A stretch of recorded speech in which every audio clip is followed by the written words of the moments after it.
Pour conclure, et c'est toujours difficile de dire pour conclure, en ce qui concerne les rêves, pour conclure, premièrement, bien, je vous invite vraiment non pas à dormir pour rêver, mais à faire attention aux rêves. Si vous avez des rêves qui vous semblent venir de Dieu, eh bien, de les partager, pas à n'importe qui, mais à des gens sérieux qui en tiendront compte et qui vous donneront peut-être des conseils, mais c'est pas forcément parce que c'est des conseils que ce sera l'explication du rêve, du songe.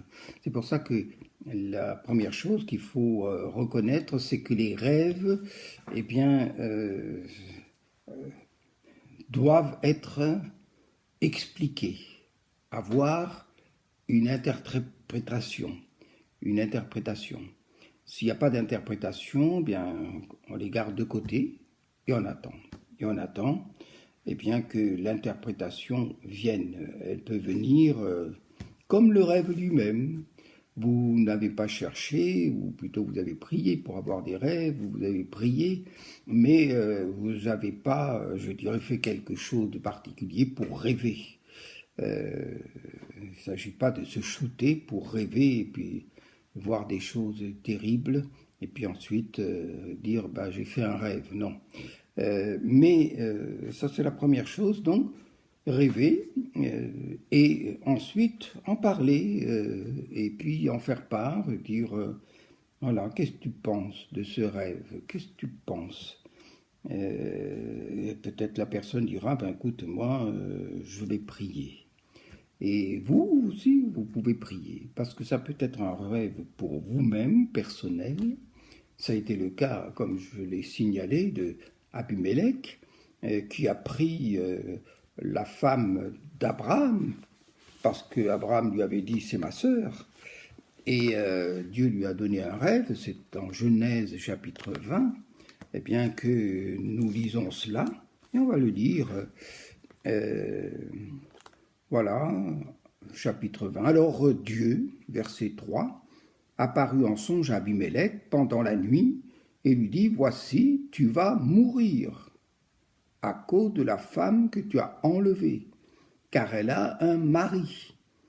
Abimelech, qui ne s'était point approché d'elle, répondit, Seigneur, ferais-tu périr même une nation juste? Ne m'a-t-il pas dit, c'est ma sœur? Et elle-même n'a-t-elle pas dit, c'est mon frère? J'ai agi avec un cœur pur et avec des mains innocentes. Dieu lui dit en songe, je sais que tu agis avec un cœur pur. Aussi t'ai-je empêché de pécher contre moi. C'est pourquoi je n'ai pas permis que tu la touchasses. Maintenant, rends la femme de cet homme, car il est prophète, il priera pour toi, et tu vivras. Mais si tu ne la rends pas, sache que tu mourras, toi et tout ce qui t'appartient. Voilà, un rêve très clair. Et Dieu parle clairement et directement à Abimelech en disant, attention, c'était pas de sa faute. Mais Dieu l'a empêché eh bien, de faire une erreur, de commettre un péché qui aurait eu des conséquences même pour tout son peuple. Et vous voyez, il y a des rêves qui nous préviennent, qui avertissent, qui sont des bons rêves dans la mesure où ils nous empêchent de faire des bêtises. Alors, dans les rêves, eh bien, je vous invite vraiment à faire attention. Alors, donc, il y a des rêves personnels qui nous mettent en garde, qui nous avertissent, qui nous préviennent de choses que nous devons faire, ne pas faire. Et puis, il y a des rêves eh bien, qu'on n'a pas fait. Et c'est le cas de Daniel, il n'a pas fait de rêve sur la statue. Mais Dieu lui a révélé le rêve de la statue que, soi-disant, Nebuchadnezzar avait oublié. Et puis, il lui en a donné l'explication. Donc, ce n'est pas lui qui a rêvé, mais c'est quelqu'un d'autre. Et il donne aussi l'explication à ce quelqu'un d'autre. Alors ça, c'est un autre point. Il y a des fois, eh bien, on comprend très bien les rêves, mais des fois, on ne les comprend pas du tout. Et c'est le cas, par exemple, de Joseph, avec ses rêves qui, avec des épis, avec ces gerbes, pardon, qui s'inclinent devant une gerbe, et tout le monde a compris. On a compris que un jour, eh bien, il va falloir s'incliner devant Joseph. Le père a compris, la mère a compris, tout le monde a compris, les frères encore plus. Et ça a excité leur jalousie. Alors, vous voyez, il y a des rêves que l'on comprend, mais il y en a d'autres, eh ben, il faut une explication, une interprétation, et des rêves directs. Il y a des rêves d'avertissement, comme celui que j'ai cité pour Pilate. On ne sait pas de quoi est fait ce rêve qu'a fait la femme de Pilate, mais elle a été certainement bien traumatisée par ce rêve au point qu'elle a envoyé quelqu'un dire à son mari, Pilate, qu'il n'y ait rien entre cet homme et toi, parce que j'ai été tourmenté par lui. Alors, au début, Pilate se lavait les mains. C'était une façon de dire, bon, comment est-ce que je vais résoudre ce problème, ce rêve. Ma femme me met en garde, et si elle me met en garde, c'est que elle doit rêver, comme elle rêve assez souvent, eh bien, je comprends ce rêve, mais comment est-ce que je vais me dépêtrer de cette histoire? Alors, il s'est dépêtré de la façon suivante, c'est-à-dire, il s'est lavé les mains. Et c'était une coutume. Il n'a rien inventé. On pense toujours à Pilate, mais non, c'était une coutume. Ça veut dire, je me dégage de cette histoire. C'est vous qui voulez le faire mourir, mais moi, eh bien, je m'en dégage. Alors, vous voyez, les rêves sont importants et ils nous encouragent. Je fais un rêve il n'y a pas longtemps.